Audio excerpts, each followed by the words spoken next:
अकोल्यात भारतीय जनता पार्टीच्या वतीने निष्ठावंत कार्यकर्त्यांना डावलून आयाराम यांना पक्षात तिकीट देण्यात आल्याचा आरोप मकरंद पाटोडे यांनी माध्यमांसमोर केलाय.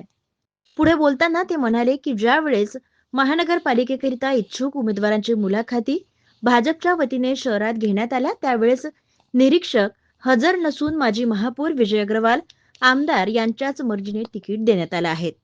मग माझ्यासारख्या गेल्या 15 ते 20 वर्षांपासून भाजपात कार्य करणाऱ्या कार्यकर्त्यांनी केवळ सतरंजाच उचलायच्यात का?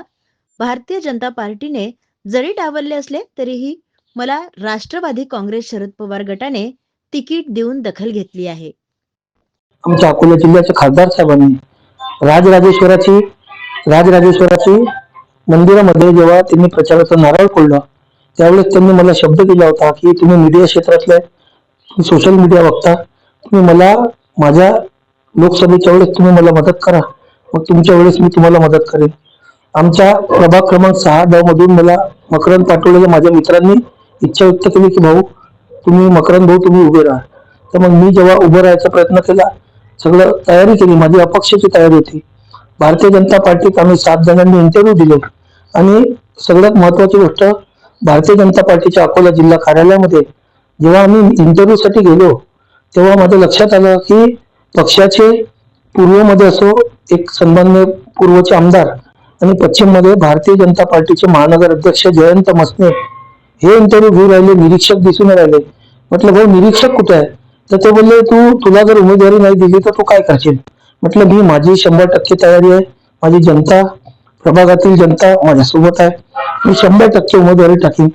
परंतु जेव्हा माझ्या लक्षात आलं की आपली उमेदवारी देणार नाही, पण मला माझी क्रीडा व युवक कल्याण पाटबंधारे राज्यमंत्री माझे अकोल्याचे पालकमंत्री आदरणीय गुलाबराव गावंडे साहेब, राष्ट्रवादी काँग्रेस शरदचंद्र पवार गटाचे नेते संतोषदादा कोरके साहेब, श्याम अवस्थी साहेब, माजी उपमहापौर राष्ट्रवादी काँग्रेस शरदचंद्र पवार पक्षाचे महानगर अध्यक्ष रफिक भाई सिद्दीकी, सय्यद युसुफ अली साहेब, बेनी पैलवान आणि माझे मित्र महानगर कार्याध्यक्ष देवानंदजी ताले यांनी मला माझ्या पक्षाने न्याय नाही दिला, पण यांनी मला काँग्रेस आणि राष्ट्रवादी काँग्रेसची महाआघाडी करून मला इथे उमेदवारी दिलेली आहे.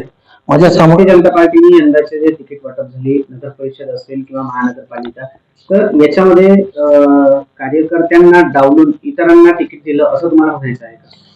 निश्चित ही गोष्ट तर योग्यच आहे, कारण आमच्या अकोटफेलमध्ये एक उमेदवार होते जाधवताई, त्यांचं सर्वीकडे तुम्ही बघितलंच असेल, सर्वच मीडियामध्ये त्यांचा एक रोष आहे. गरीब आहे तर काय झालं, परंतु जेव्हा पक्षाचं कार्य असते, मिटिंग असतात, तेव्हा हे लोक लाखो कार्यकर्ता आणण्याकरिता हे लोक जीवाचे रान करतात आणि जेव्हा त्यांना उमेदवारी पाहिजे असते तेव्हा हे स्वतःचे नातेवाईक आणि परिवारातल्या लोकांनाच उमेदवारी देतात. हे आमच्या मनाचं दुःख आहे.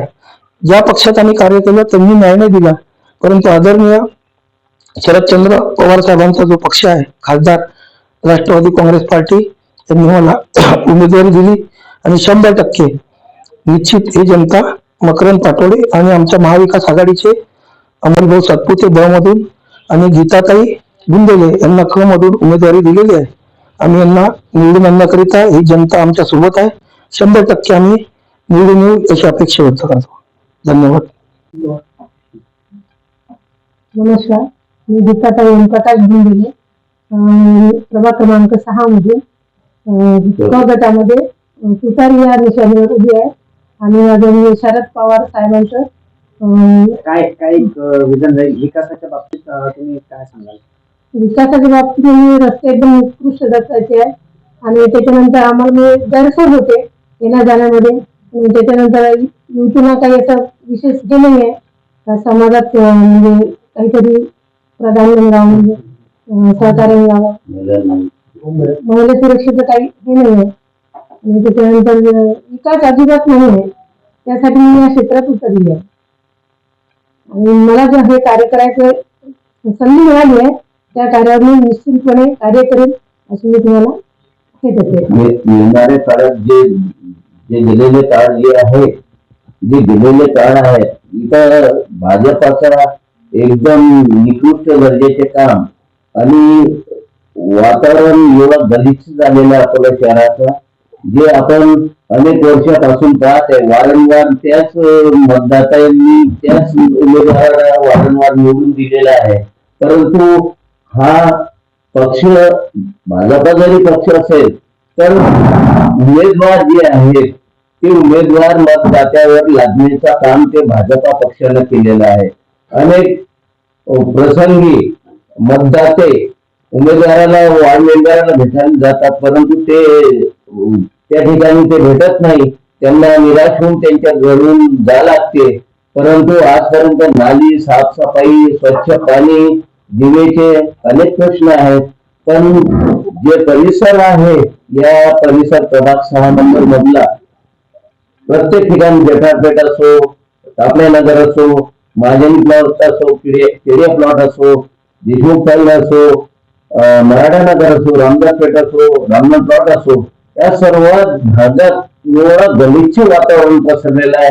कुठली साफसफाई नाहीये आणि लोक आरोग्यपूर्ण नागरिकांचा म्हणजे एकंदरीत आपलं म्हणणं आहे की ज्या प्रकारे जो विकास खुंटीवर लागलेला आहे त्या विकासाच्या बाबतीमध्ये आपण कार्य कराल आणि आपल्याला संधी द्यावी जनतेने, असं आपलं मत आहे. माझी मिसेस आहे, पहिल्यांदाच मी उमेदवारी घेतलेली आहे.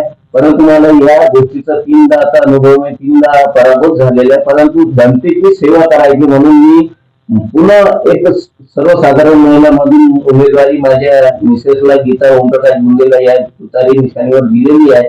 परंतु आजपर्यंत पाहिलेलं जे आहे, आपण रस्ते अकोल्याचे पाहत आहे, निकृष्ट दर्जाचे रस्ते, खड्ड्यात आहे की खड्ड्यात रस्ता हे जाणत नाही. कुत्रे मोकाट जाणारा हे मोकाट आहेत, त्यांच्यावर कुठलाही अंकुश नाही. साफसफाई कामगारावर कुठला अंकुश नाही, ठेकेदारावर कुठला अंकुश नाही.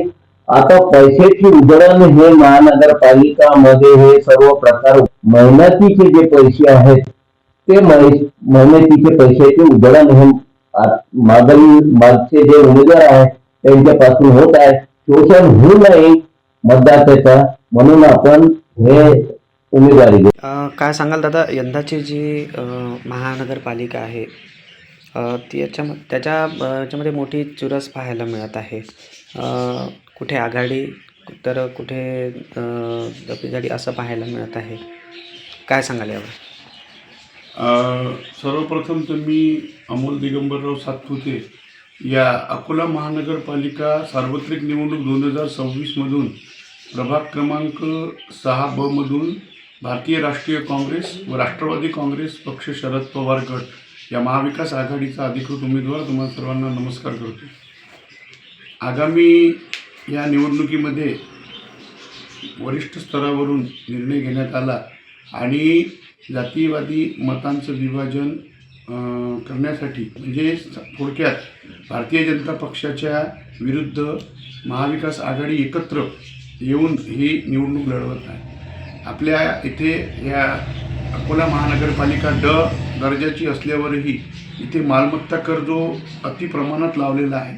त्याचप्रमाणे आपल्या इथे गोडं पाणीसुद्धा 4 दिवसातून 5 दिवसातून एकदा येते, तेही गढूळ येते.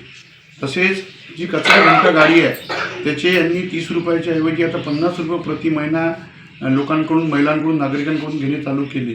महाविकास आघाडीच्या माध्यमातून आम्ही जर इथे अकोला महानगरपालिकेत सत्तेत आलो तर आम्ही सर्वप्रथम हा मालमत्तेचा कर कमी करू आणि चांगले रस्ते, गटारं, जे नाल्या साफ होत नाहीत त्याच्यावर विशेष फोकस राहील आणि कचरा घंटा गाड्या आम्ही मोफत करू. मला सांगा, कोण प्रतिस्पर्धी आणि कोण मित्र हा एक संभ्रमण खूप मोठा मतदारांमध्ये पडलेला आहे. बरोबर. कसं समजावं नेमकं की हा आमचा प्रतिस्पर्धी की हा आमचा मित्र? काय झालं साहेब, महाविकास आघाडीची इथे स्थानिक पातळीवर युती सांगितलेली आहे, म्हणजे महाविकास आघाडीची हे सांगितलेली आहे युती. तर बरेच ठिकाणी मैत्रीपूर्ण लढत सुद्धा होत आहे. त्याला कारण असं आहे की सर्व कार्यकर्त्यांना खुश करताना इथं सर्व म्हणजे नाराजी होऊन राहिले. त्यामुळे प्रत्येक पक्ष आपापल्या परीनं प्रयत्न करत आहे. आता जिथे काँग्रेस पक्षाची ताकद जास्त आहे तिथे काँग्रेस, राष्ट्रवादी काँग्रेस आणि शिवसेना उद्धव ठाकरे यांनी पाठिंबा काँग्रेसला दिलेला आहे. जिथे शिवसेनेची ताकद जास्त आहे, उद्धव बाळासाहेब ठाकरेची, तिथे शरद पवार गटाचे राष्ट्रवादी काँग्रेस आणि काँग्रेसने पाठिंबा दिला, असं समीकरण जुळवून आणलेलं आहे. आणि कसं आहे की एकत्र निवडणूक लढवून संपूर्ण प्रभागातून उद्देश हाच आहे की महाविकास पार्टीच्या जास्तीत जास्त आघाडीच्या उमेदवार निवडून आणायचे. त्यासाठी कुठे तडजोड केलेली आहे आणि कुठे मग मैत्रीपूर्ण लढत पण आहे. नेमकं ही जी निवडणूक आहे ही राजकीय म्हणावी की विकासाची म्हणावी? नाही साहेब, ही निवडणूक तर विकासाचीच राहील. कारण काय आहे की तुम्ही आता पाहता प्रत्येक पार्टी आपलाच स्वार्थ बघत आहे. हो राईट, प्रत्येक जागा सोडायला कोणीच तयार नाही. जागा सोडायला कोणी तयार नाही, हे बरोबर आहे. परंतु काय असते साहेब, या महानगरपालिकेच्या स्थानिक स्वराज्य संस्थेचे जे इलेक्शन्स आहेत यामध्ये कार्यकर्त्यांची निवडणूक असते. त्यामुळे कार्यकर्त्यांना सुद्धा नाराज करता नाही येत. त्या दृष्टिकोनातून पक्षाला कधी कधी असा म्हणजे काय म्हणू आपण त्याला कठोर निर्णय घ्यावा लागतो. आणि ही निवडणूक राजकीय नाही, ही विकासाचीच राहील आणि विकासासाठीच आहे. जिल्ह्यातील सत्यलढाच्या महत्त्वपूर्ण घडामोडी पाहण्यासाठी आपले Satyaladha YouTube news channel subscribe करा, बेल आयकॉनला क्लिक करा आणि रहा सदैव अपडेट.